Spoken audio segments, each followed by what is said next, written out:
I remember it like it was yesterday, and it was about almost exactly a year ago. I had arrived in Costa Rica and I went to the beach just in time for the sunset. That's what people do there. Everybody goes to the beach for the sunset, no matter where you are in Costa Rica.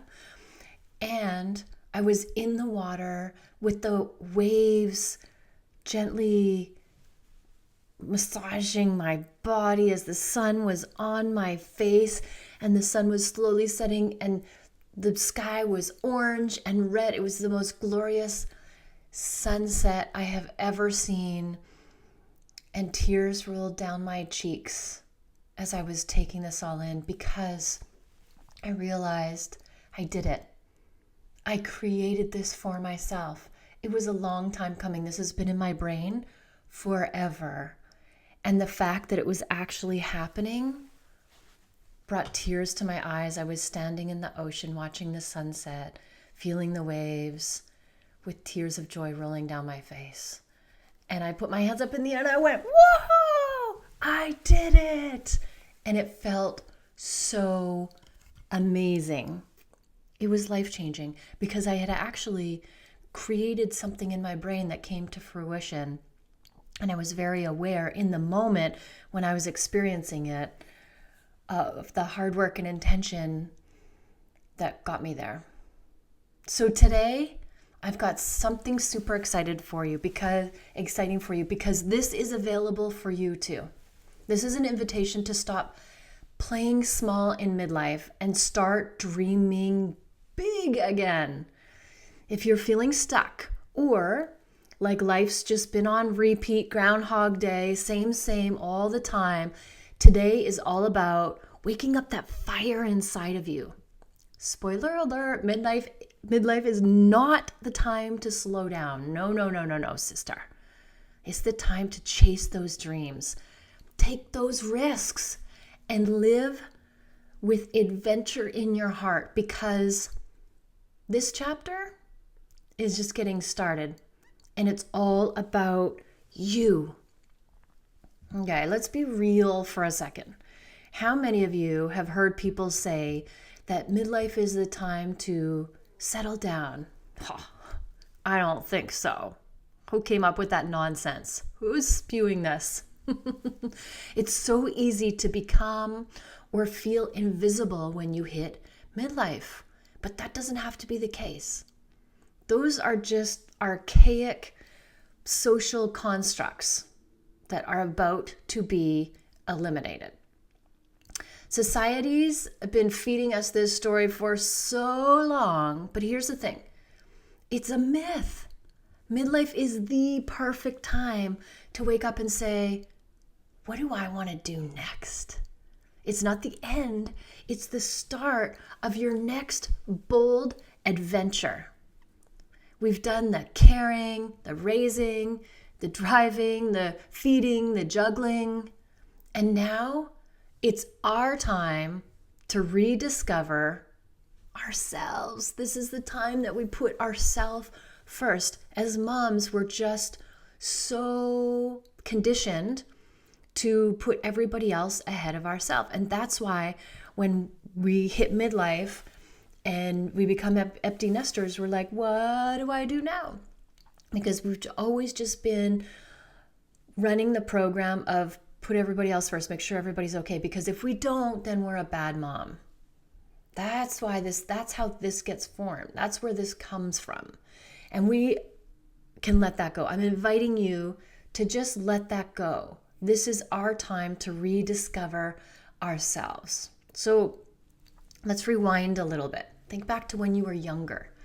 What lit you up?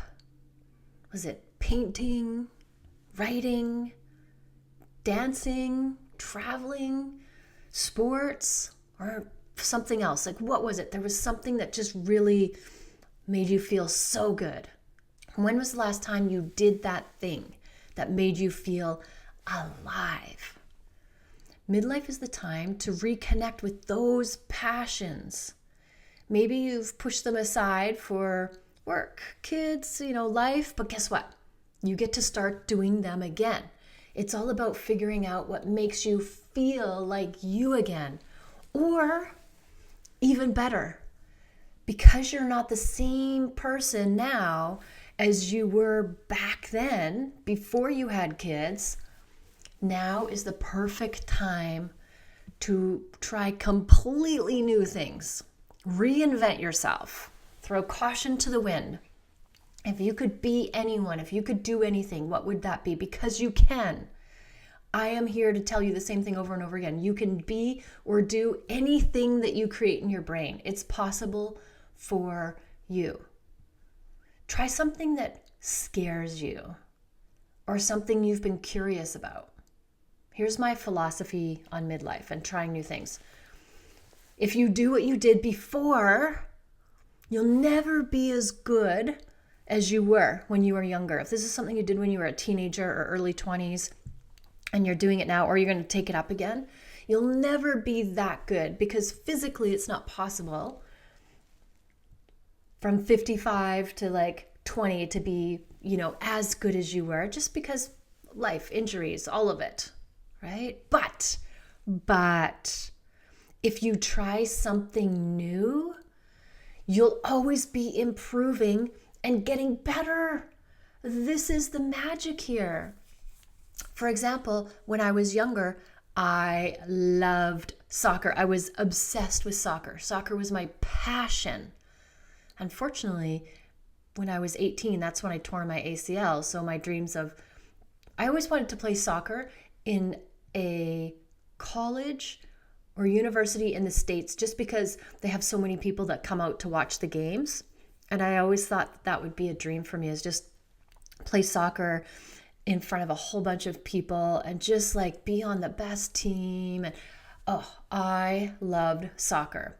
But because of my knee injury, my life took a different turn. So flash forward to now when I'm 55, I can't play soccer. Like I can't even if I think about playing soccer, my knee pops out. It's crazy because I had 2 ACL surgeries. I did play soccer again in SAIT. Here's the craziness. I love soccer. I was so passionate about it that when I was going to SAIT, Southern Alberta Institute of Technology, I wanted to start a soccer team because they didn't have one. And I wanted to have a place to play soccer. So I got all my friends out. I started a women's soccer team, which was hard because it's a technical institute, so there's more men than women. And I started a soccer team there and we had so much fun. But then I tore my ACL again doing that.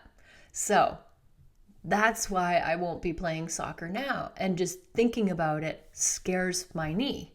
So I took up a new sport. I took up tennis.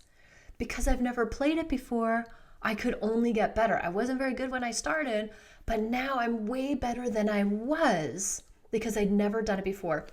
And I feel like I'm improving.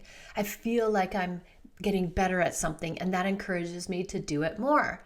So that's the philosophy between doing something that you did when you were younger and then not being as good at it now, or trying something totally new and getting better and better and better at it. And it's so exciting to watch yourself learn and grow and get better at something. So now I'm obsessed with tennis. So how do you reignite that spark? I've got a few fabulous tips to get you started because this isn't just talk. I want you to leave this episode feeling like you can actually do something today to feel that fire again. Number 1, get curious. Ask yourself, what have I always wanted to try but never did? Take that first step. Sign up for a class or carve out time to rediscover an old hobby. Create space for adventure. Number 2, create space for adventure. Adventure doesn't have to mean skydiving, although, hey, if that's your thing, go for it. I did it once and it was so exciting. And then I thought, okay, I'm good. I'll never do that again because it was so exciting. But it could be something simple like planning a solo weekend getaway, hiking a new trail, or learning a new skill like pottery or cooking, taking a cooking class, or like just how to make sushi class or something like that. Little adventures equals big shifts in how you feel. That's how my gardening obsession started. It took just one little plant that didn't die, and off I went. And number 3, surround yourself with inspiration. Start spending time with people who remind you of who you want to be. People who are living the life that you want, doing the things you want to do. If you can't find them in person, read books, listen to podcasts like this one, or follow accounts on social media that inspire you to think bigger. You will become the sum of who you hang out with. So if you're hanging out with people that are just stuck and complaining about their lives and doing the same thing over and over again, you're going to become one of those people. But if you hang out with the people that are excited about life and have all these great ideas and are trying new things and have so much fun, then you're going to become that person too. You're going to become one of those people. You are really the sum of the people that you hang out with. So just take a minute and think about the people you hang out with. Are they inspiring to you? Are they living the life that you would like to live or doing the things that you would like to do? Are they the kind of person that you would like to become? Then great. Those are awesome people for you. And if not, ditch them and go find new people that are all of those things. You could still hang out with those people, but those aren't your main people. You want your main people to be inspirational, to be people that lift you up and cheer you on and show you what's possible for you too. I know some of you are thinking, okay, this all sounds nice, but can I really do it? Yes, you can, and you are not alone. So many women have taken the leap and reinvented themselves in midlife. Some of my clients have made huge changes. One of my clients that I coached was just stuck, and I'm like, here, try this philosophy and about how you eat or you're thinking about food and calories, and change it from lack and restriction to abundance. And she instantly changed her life, lost the weight that she wanted, and never looked back. Like she from working with me about weight loss, she understood how important mindset, it's all mindset. And from that moment on, has been in charge of her mindset, creating whatever she wants in her life. And another one of my clients totally and completely did a 180. She is now off of all MS medications. She goes to the gym every single day. For the first time in her life, she has lost the weight and kept it off for years. She's doing all the things. She started her own business, thriving. She has learned how to manifest. She's created health in her body so much so that the doctors are like, how did you do this? How did you do this? And they don't really want to acknowledge it because it's not in their wheelhouse. And that's okay. We don't need them to approve. We just need her to believe and keep going and create more amazingness in her life. This is what happens. These aren't extraordinary people. They're women just like us. But they decided that midlife was the perfect time to create a new chapter. They decided to be all in. If you go all in on what I say, or if you're being coached by me and you go all in, you will get results. You will change your life. I guarantee you will change your life. The problem is people say they want something different, but then they don't do the work. A lot of people, myself included sometimes, is like you'll take a program or learn something new and you'll be like, that's great, now it's in my brain, but I'm not taking action on it. And when you don't take action on it, that's when it all falls apart. You can't just know it in your brain and think, okay, now everything's going to change. You got to show up every day. That's what my clients who get the amazing results, they show up for themselves every single day and they do the work. They do the work. So the biggest obstacle though, it's in the mind, because you know what to do. If you work with me, I'll tell you exactly what to do. If it's about weight, I'll tell you exactly what to eat, when to eat, all of that stuff. You know, you have your own personal protocol because it's not one size fits all. You are a unique human being and we have to take all of you into consideration. If you're coming to me about mindset, then I'll do something with you that's different than the last person because you are so unique. You have to see yourself as a unique individual, only one of you on the planet. And so what works for somebody else might not work for you. So we want to discover what works for you.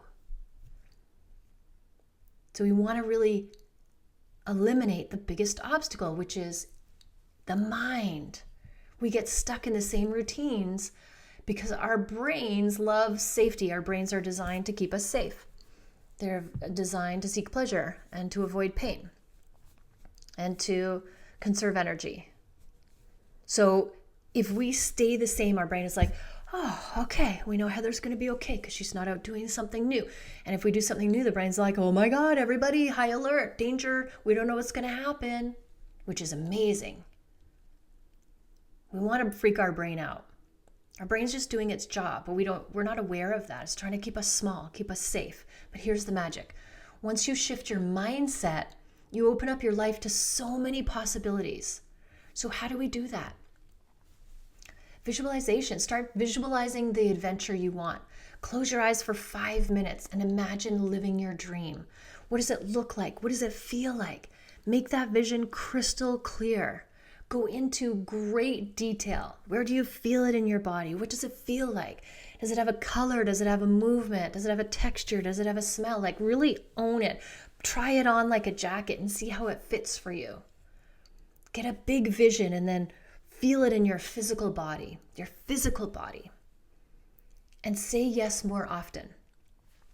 Starting to say yes to things that scare you is the way to move forward. It's the way to break out of that fear of failure, or like I said, your brain trying to keep you safe. Your brain is literally telling you could die, which doesn't even make any sense when it comes to like taking a spin class. Right? So let's challenge it. Let's be curious about it. The next time you get an invite or have an idea, just go for it. Even if it's outside your comfort zone, this is how we stretch ourselves little by little. We want to stretch and grow. We want to get uncomfortable. We want to fail. We want to do things we've never done before. We want to have this feeling in our body like, ooh, of uncomfortable. So we know we're stretching and growing and learning and becoming the best version of ourselves and finding out what's possible for us. Uncertainty. We want to really embrace uncertainty because nothing is really known. Nothing is known. It's all just made up. And so if we can remember that and think, oh, what do I want to make up for myself? That's a game changer. And then off we go. What do I want to create for myself? What do I want to make for myself? And how would I do that? If anything was possible and I could make up anything I want for myself, what would that look like? How do I start? And then you just try stuff out. Doesn't work, on to the next. If it works, great. Keep doing that and add more stuff in. We get to play and have fun with it. That's why it's so exciting, is there's no book that we can follow. We get to do something and then get feedback and learn and grow from that and let that lead the way. So here's my challenge for you. Take one step towards adventure today. It doesn't have to be huge. You could sign up for a class. You could plan that weekend trip. Or start journaling about what lights you up. Remember, clarity is the key. You want to really get clear on what you're looking for, clear on what you want to feel like, clear what you want your life to look like. The clearer you are and the more often you ask and the more you vibrate at that level, the quicker the universe will give it to you, because like attracts like. When you vibrate at the level of having all that already, the universe is just drawn to you and it shows up like that. That's the work. It's not hard work. That's easy work. To me, that's way easier than going to the gym.